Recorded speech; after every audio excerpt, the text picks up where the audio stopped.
Selamat pagi, salam sehat, apa kabar? Nah, Bapak harap kabar anak didik kami, anak didik Bapak kelas 5A, sehat selalu dimanapun berada. Nah, tetap jaga kesehatannya nak ya. Oke, nah sebelum kita lanjut ke materi pembelajaran kita, kembali lagi bersama dengan Pak Sinaga untuk membahas materi kita hari ini. Nah, sebelum kita membahas atau masuk ke materi pembelajaran kita hari ini, nah didik kami jangan lupa untuk mengisi absennya di Google Classroom, yaitu absen untuk hari Jumat 9 Oktober 2020. Nah, untuk itu anak didik kami kelas 5A seluruhnya absennya diisi di Google Classroom. Nah, setelah diisi diserahkan ke Bapak supaya absennya terisi dan tidak kosong. Oke, jangan lupa. Nah, kita langsung masuk ke materi pembelajaran kita. Nah, materi pembelajaran kita masih di dalam tema 4, yaitu sehat itu penting. Pada subtema 1, yaitu peredaran darahku sehat. Pada pembelajaran yang kedua. Nah, sebelum kita masuk ke penjelasan materi kita anak didik kami. Nah, anak didik kami kelas 5A, silakan dibuka buku pena 5B-nya pada pembelajaran kedua. Nah, siapkan alat tulisnya dan buku penanya dibuka. Nah, tujuan pembelajaran kita pada pembelajaran yang kedua ada 7. Nah, tujuan pembelajaran pertama yaitu dengan kegiatan mencari tahu tentang tangga nada, siswa dapat mengidentifikasi tangga nada dalam musik dengan benar.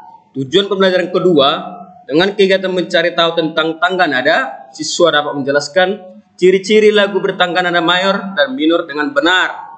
Tujuan pembelajaran ketiga, dengan mencari tahu contoh lagu bertangga nada mayor dan minor, siswa dapat menyebutkan berbagai lagu bertangga nada mayor dan minor secara tepat.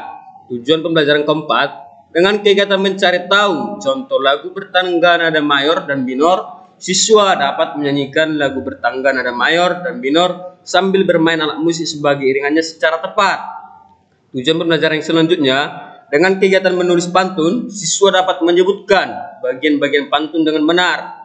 Tujuan pembelajaran selanjutnya, dengan kegiatan berkreasi membuat pantun, siswa dapat menunjukkan ciri-ciri serta unsur-unsur pantun yang dibuat dengan benar. Tujuan pembelajaran selanjutnya, dengan kegiatan mengamati gambar peredaran darah pada hewan, siswa dapat menjelaskan organ peredaran darah dan fungsinya pada hewan secara rinci. Nah, itulah tujuan pembelajaran kita pada pembelajaran kedua hari ini.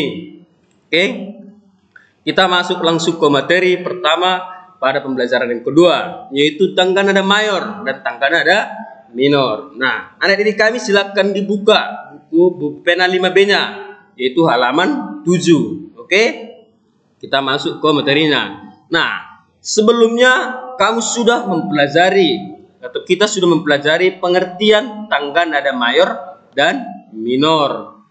Lagu bertangga nada mayor dan minor memiliki ciri-ciri berbeda.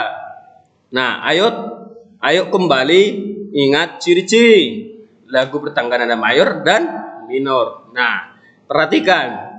Di sini ada lagu bertangga nada mayor dan di sini ada lagu bertangga nada minor. Nah, kita bahas satu persatu. Lagu bertangga nada mayor yaitu dinyanyikan dengan riang gembira, dinyanyikan penuh semangat, biasanya diawali dan diakhiri dengan nada do. Do sama dengan C. Nah, memiliki pola interval 1, 1,5, 1, 1, 1,5. Itulah ciri-ciri lagu bertangga nada mayor. Nah, sekarang kita lihat ciri-ciri tangga nada lagu bertangga nada minor. Nah, dinyanyikan dengan khidmat, bersifat sedih, biasanya diawali dan diakhiri dengan nada la sama dengan a. Memiliki pola interval 1,5, 1, 1,5, 1, 1. Itulah ciri-ciri lagu bertangga nada mayor dan ciri-ciri lagu bertangga nada minor. Oke. Nah, berikut contoh lagu bertangga nada mayor dan minor. Nah, kita bahas secara satu persatu. Yang pertama itu contoh lagu bertangga nada mayor. Nah, yaitu apakah contoh lagu yang bertangga nada mayor? Yang pertama, Hari Merdeka. Yang kedua, Indonesia Raya. Yang ketiga, Garuda Pancasila. Yang keempat, Gundul-Gundul Pacul. Yang kelima, Manuk Dadali. Yang keenam, Lir Ilir. Yang ketujuh naik beca, yang ke-8 naik delman, yang ke-9 cicak-cicak di dinding. Nah, itulah merupakan contoh lagu bertangga nada mayor. Oke? Nah, sedangkan contoh lagu bertangga nada minor ada 6. Yang pertama yaitu mengheningkan cipta, yang kedua gugur bunga, yang ketiga bubui bulan, yang keempat boleh lebo, yang kelima syukur, yang keenam apuse. Nah, itulah merupakan contoh lagu bertangga nada minor dan juga contoh lagu bertangga nada mayor. Oke? Nah, kita masuk ke materi yang kedua dari pembelajaran yang kedua. Pada pembelajaran kedua. Oke. Nah, sebelum kita masuk penjelasan materi mengenai ciri-ciri dan jenis pantun, anak-adik kalian bisa dibuka pada buku pena 5B-nya. Halaman 8. Oke? Nah, pantun memiliki ciri-ciri khas yang membedakannya dengan bentuk-bentuk karya sastra Indonesia lainnya. Nah, berikut ciri-ciri pantun ada 4. Ciri-ciri pantun yang pertama, ingat, bersajak A, B, A, B. Yang kedua, ciri-ciri pantun terdiri atas 4 baris dalam suatu bait. Yang ketiga, ciri-cirinya setiap baris terdiri atas 8 sampai 12 suku kata. Yang keempat, terdiri atas 2 bagian, yaitu sampiran dan isi. Itulah merupakan ciri-ciri pantun ada 4. Nah, bagian sampiran pantun terdapat pada baris pertama dan kedua dalam bait pantun. Sedangkan bagian isi pantun terdapat pada baris ketiga dan keempat dalam bait pantun. Bagian isi pantun berisi maksud atau pesan yang ingin disampaikan pembuat pantun.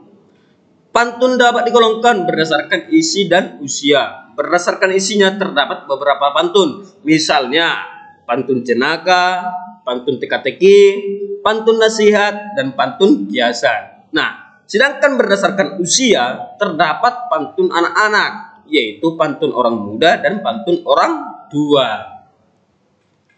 Nah, itulah materi kita pada pembelajaran yang kedua mengenai ciri-ciri dan jenis-jenis pantun. Oke? Yang ketiga, kita masuk ke materi yang ketiga pada pembelajaran yang kedua mengenai peredaran darah hewan dan fungsinya. Oke, anak didik kami silakan dibuka pada buku pena 5B-nya halaman 9. Oke? Nah, sama seperti manusia, hewan juga memiliki sistem peredaran darah. Organ-organ peredaran darah hewan tersusun dari jantung dan pembuluh darah. Nah, peredaran darah hewan terbagi menjadi 2 macam. Yang pertama, peredaran darah terbuka. Yang kedua, peredaran darah tertutup. Pada peredaran darah terbuka, darah tidak selalu berada dalam pembuluh darah dan tekanan aliran darahnya lebih lambat. Pada peredaran darah tertutup, darah selalu berada dalam pembuluh darah dan tekanan alirannya darah lebih cepat. Oke? Nah, perhatikan sistem peredaran darah beberapa hewan tersebut. Yang pertama, hewan serangga. Sistem peredaran darahnya memiliki sistem peredaran terbuka. Nah, yang kedua, cacing. Sistem peredarannya tertutup. Yang ketiga, ikan. Memiliki sistem peredaran tertutup. Yang keempat, hewannya amfibi. Memiliki sistem peredaran tertutup. Yang kelima, reptilia, burung dan mamalia, memiliki sistem peredaran tertutup. Itulah beberapa sistem peredaran darah beberapa hewan. Ada serangga, di mana tadi peredarannya terbuka. Yang kedua, cacing, sistem peredaran tertutup. Yang ketiga, ikan, sistem peredarannya tertutup. Yang keempat, amfibi, sistem peredarannya tertutup. Yang kelima, reptilia, burung dan mamalia, di mana sistem peredaran darah tertutup. Nah, itulah materi kita yang ketiga mengenai peredaran darah hewan dan fungsinya. Nah, jadi materi kita pada pembelajaran yang kedua sampai di sini dulu. Nah, jadi anak kami materinya mohon ditonton dan dipahami supaya bisa mengerjakan tugas. Nah, sekian dulu materi kita pada pembelajaran kedua. Di mana tadi pada pembelajaran kedua, yang materi yang kita bahas yang pertama yaitu mengenai tangga nada mayor dan tangga nada minor. Sedangkan materi pembelajaran kedua yaitu mengenai ciri-ciri dan jenis pantun. Yang ketiga, materi kita yang ketiga pada pembelajaran kedua mengenai peredaran darah hewan dan fungsinya. Nah, itulah materi kita, pembelajaran kita pada pembelajaran yang kedua. Nah, Bapak sudah kirimkan tugasnya di Google Classroom. Nah, untuk itu jangan lupa nanti tugasnya dikirimkan